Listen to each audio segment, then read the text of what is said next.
Kelly Ann Bates was an English teenager who was murdered in Manchester, England at the age of 17 by her abuser, James Patterson Smith. She was tortured by him over a period of 4 weeks, including having her eyes gouged from their sockets up to 3 weeks before her death, before being drowned in a bathtub. The murder inquiry was headed by Detective Sergeant Joseph Monaghan of Greater Manchester Police, who said, "I have been in the police force for 15 years and have never seen a case as horrific as this."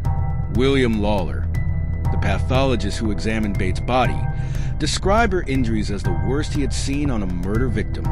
Smith, who had a history of violence and torture against former sexual partners, denied murdering Bates, but was convicted and sentenced to life imprisonment on November 19, 1997. Background: James Smith was an unemployed divorcee living in the Gorton area of Manchester.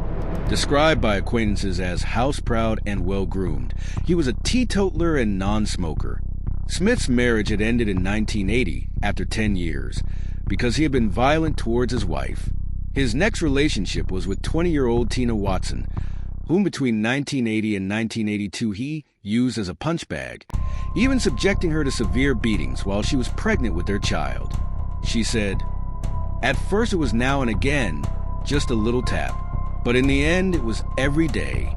He would smack me in the face or hit me over the head with an ashtray. He would kick me in the legs or between the legs." Watson managed to escape from the relationship, during which Smith had also attempted to drown her while she was bathing. After that relationship came to an end in 1982, Smith started seeing 15-year-old Wendy Mottershead, whom he also abused.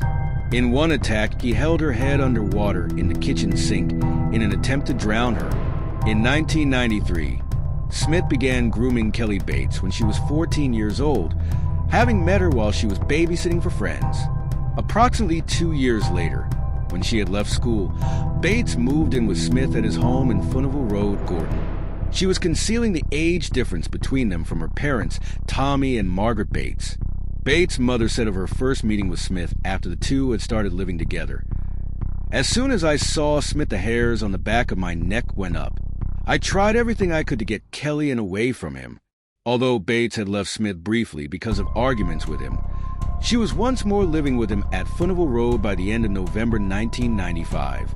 Her parents noticed bruises on her, which she explained away as being the result of accidents. She became increasingly withdrawn, and in December 1995 resigned from her part-time job.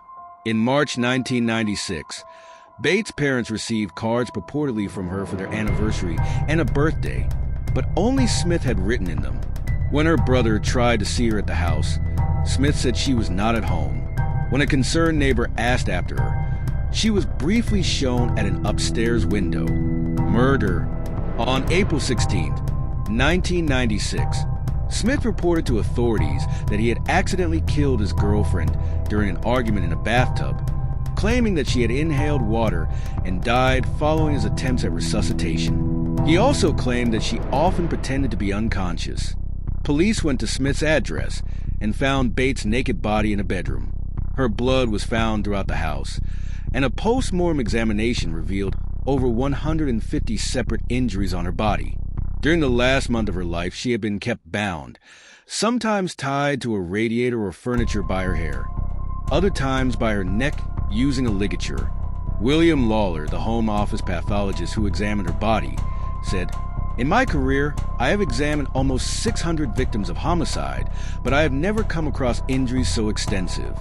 The following injuries were found on Bates' body: scalding to her buttocks and left leg, burns on her thigh caused by the application of a hot iron, a fractured arm, multiple stab wounds caused by knives, forks, and scissors, stab wounds inside her mouth, crush injuries to both hands, mutilation of her ears, nose, eyebrows, mouth, lips, and genitalia, wounds caused by a spade and pruning shears, both eyes gouged out, later stab wounds to the empty eye sockets, partial scalping. The pathologist determined that her eyes had been removed not less than 5 days and not more than 3 weeks before her death. She had been starved, having lost around 20 kilograms in weight, and had not received water for several days before her death. Peter Openshaw, The prosecutor in Smith's trial said, "It was as if he deliberately disfigured her, causing her the utmost pain, distress, and degradation. The injuries were not the result of one sudden eruption of violence. They must have been caused over a long period and were so extensive and so terrible that the defendant must have deliberately and systematically tortured the girl. The cause of death was drowning, immediately prior to which she had been beaten about the head with a shower head." Trial. Smith denied murder and claimed Bates would put me through hell winding me up. He also claimed that Bates had taunted him about his dead mother and had a bad habit of hurting herself to make it look worse on me. When asked to explain why he had blinded, stabbed, and battered Bates, he said she had dared him to do it, challenging him to do her harm.